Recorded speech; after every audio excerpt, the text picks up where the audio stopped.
السلام علیکم ورحمۃ اللہ وبرکاتہ۔ الحمد للہ الذی ہدانا الی الاسلام ونور قلوبنا بالایمان والصلاة والسلام علی خیر الانام وعلی آلہ الاصفیاء وازواجہ الاتقیاء واصحابہ الاصفیاء، اما بعد۔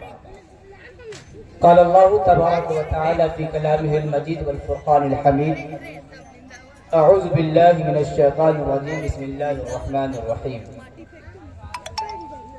اقرأ باسم ربک الذی خلق، خلق الانسان من علق، اقرأ وربک الاکرم۔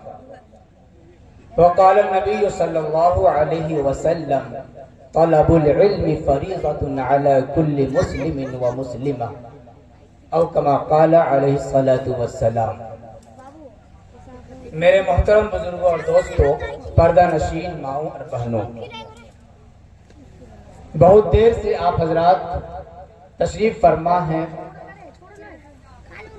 سردی کا موسم چل رہا ہے، رات کافی ہو چکی ہے، آپ حضرات بھی تھک چکے ہیں، زیادہ لمبی چوڑی گفتگو نہیں ہوگی۔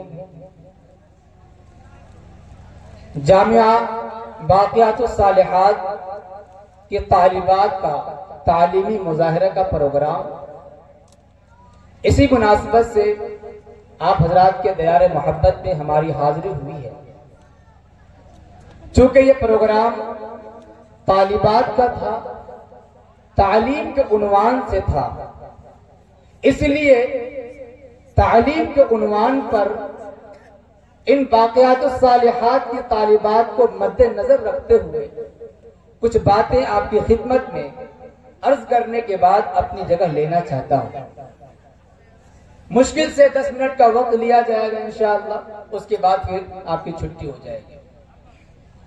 میرے محترم بزرگوں اور دوستوں، قرآن کریم کی جس آیت کریمہ کو ہم نے آپ کے سامنے تلاوت کی اور پیارے آقا صلی اللہ علیہ وسلم کے جس فرمان مقدس کو آپ کے سامنے پڑھ کر کے سنایا، قرآن کریم کی آیت اور پیارے آقا صلی اللہ علیہ وسلم کی حدیث پاک میں تعلیم کی اہمیت پر زور دیا گیا ہے۔ ایک ہے تعلیم اور ایک ہے نسواں، جسے ہم اپنی زبان میں عورت کہتے ہیں۔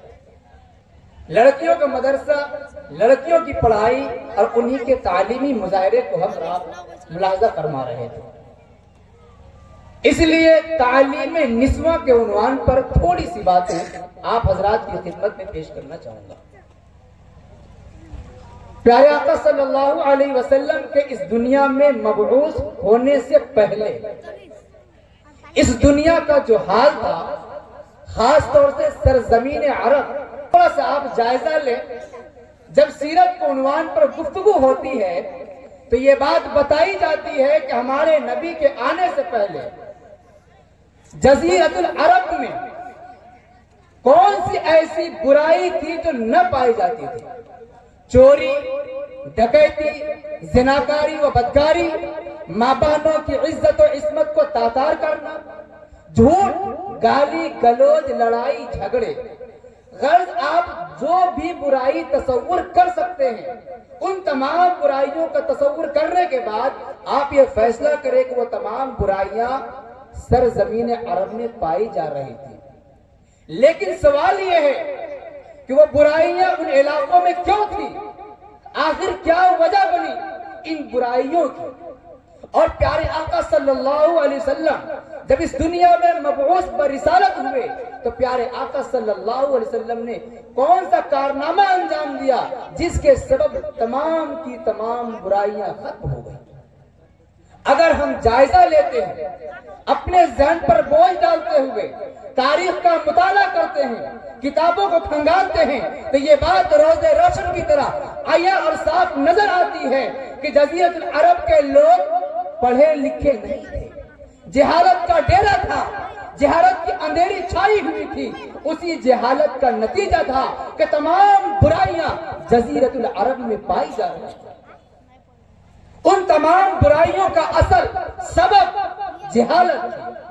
پیارے آقا صلی اللہ علیہ وسلم ہم سب کے نبی، آخری نبی، پوری کائنات کے نبی، جب نبی بنا کر کے بھیجے گئے تو قرآن کریم نے جس چیز کے ذریعے، جس چیز کی طرف سب سے پہلے توجہ دلائی ہے، جس چیز کا حکم دیا ہے، وہ اسی جہالت کو ختم کرنے کا حکم دیا ہے اور فرمایا اقرأ بسم ربک الذی خلق خلق الانسان من علق اقرأ وربک الاکرم۔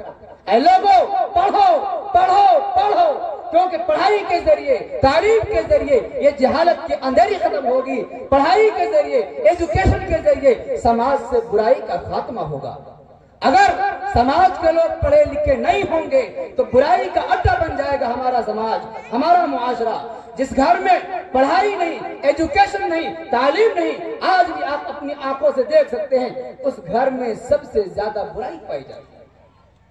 پیارے آقا صلی اللہ علیہ وسلم نے قرآن کریم کی آیات کو مد نظر رکھتے ہوئے فرمایا طلب العلم فریضۃ علی کل مسلم و مسلمہ، کہ اے لوگو سنو، جو کوئی بھی کلمہ پڑھنے والا ہے، مسلمان مرد ہو چاہے مسلمان عورت ہو، اس کے لیے ضروری ہے وہ علم دین کو حاصل کرے، اس لیے کہ اگر علم دین کو حاصل کریں گے تو تمام کے تمام کمالات جو ایک انسان کے اندر ہونے چاہیے اس انسان کے اندر آ جائے گا۔ آج بھی اگر ہمارے گاؤں میں، ہمارے سماج میں، ہمارے خاندان میں، خود ہمارے جسم کے اندر اگر برائیاں ہیں، رسم و رواج ہیں، خرافات ہیں، غیروں کے طریقے ہمارے اندر ہے، تو اس کی بنیادی وجہ اور بنیادی سبب یہ ہے کہ ہم تعلیمات الہیہ سے دور ہیں۔ ہمارے سینوں کے اندر علم کی روشنی نہیں ہے۔ علم کی روشنی جب نہیں ہوگی تو جہالت کا اندھیرا گھر کر جائے گا۔ اس لیے تعلیم کی طرف ہماری شریعت نے سب سے پہلے توجہ دی۔ اے مسلمانوں، کہ جس شریعت نے، جس قرآن نے اس امت کو جس چیز کا پہلا حکم دیا تھا، آج مسلمان اسی میں سب سے پیچھے، چاہے دنیاوی اعتبار سے ہو، دینی اعتبار سے ہو، ہر اعتبار سے تعلیمی مقدار میں، تعلیمی شرح میں ہماری تعداد پیچھے ہے۔ ہم کمزور ہیں، ہم ناخواندہ ہیں، ہم جاہل ہیں، اور اگر رپورٹ کی بات کی جائے تو دنیاوی تعلیم میں بھی ہم مسلمانوں کا مقام دیگر اقوام کے مقابلے میں بہت پیچھے ہے۔ دوستو، ایک ہے تعلیم کی اہمیت، اب دوسرا رخ دیکھ لیجئے، مختصر بات نسواں کی طرف آئی ہے۔ تعلیم کے بارے میں آپ نے سنا، اب تعلیم نسواں، عورت کی تعلیم مردوں کی تعلیم سے زیادہ ضروری ہے۔ ضروری دونوں کو بھی، مرد کو بھی تعلیم حاصل کرنا ہے، عورت کو بھی تعلیم حاصل کرنا ہے، لیکن عورت کو تعلیم زیادہ دینے کی ضرورت ہے۔ کیوں؟ اس لیے کہ ہمارے بڑوں نے کہا ہے کہ ایک مرد کے پڑھنے سے ایک فرد پڑھتا ہے، ایک مرد کے پڑھنے سے ایک فرد پڑھتا ہے، لیکن جب ایک عورت پڑھتی ہے تو پورا خاندان پڑھتا ہے۔ آپ نے بچپن میں پڑھا ہوگا، آپ ٹیچر ہیں تو پڑھاتے ہوں گے، ماں کی گود بچوں کا پہلا اسکول اور مدرسہ ہوتا ہے۔ اب جس اسکول میں پڑھانے والے نہ ہو اس میں پڑھائی نہیں ہوتی، جس مدرسے میں پڑھانے والا معلم نہ ہو اس مدرسے میں پڑھائی نہیں ہوتی۔ ہمارے بڑوں نے کہا کہ ماں بچے کا پہلا مدرسہ ہے، ماں کی گود بچے کا پہلا اسکول ہے۔ اب اگر ماں جاہل ہے تو بتائیے اس جہالت کی گود سے کبھی علم کی روشنی پھوٹ سکتی ہے؟ نہیں پھوٹ سکتی ہے۔ معلوم یہ ہوا کہ مرد کے مقابلے میں عورت کے لیے تعلیم یافتہ ہونا زیادہ ضروری ہے، لیکن افسوس کا مقام ہے کہ جس طریقے سے دیگر کاموں میں ہم نے اپنی ماں بہنوں کو پیچھے رکھا، تعلیم کے میدان میں بھی ہم نے اپنی بہنوں کو، اپنی بیٹیوں کو، اپنی بیویوں کو، اپنی گھر کی خاتون کو پیچھے رکھا، جس کا نتیجہ یہ ہے کہ ہمارے گھروں میں جہالت نے ڈیرے ڈالے ہیں۔ وہ کون سی خرافات ہیں جو زمانے جاہلیت میں نہیں پائے جا رہے تھے، جس کو پیارے آقا نے ختم کیا تھا، رفتہ رفتہ دھیرے دھیرے جب ہماری ماں بہنیں تعلیمات اسلامیہ سے دور ہوتی چلی گئی تو پھر سے ہمارے گھروں میں وہی جہالت، وہی برائیاں اور وہی تمام خرافات پھر سے رائج ہونے لگے۔ اس لیے ضروری یہ ہے کہ جس طریقے سے ہم مردوں کو، بچوں کو، لڑکوں کو پڑھانے پر زور دیتے ہیں، ہمارے لیے ضروری ہے کہ عورتوں کو بھی اسی طریقے سے تعلیم کی ضرورت ہے، بلکہ ان کو زیادہ کی ضرورت ہے۔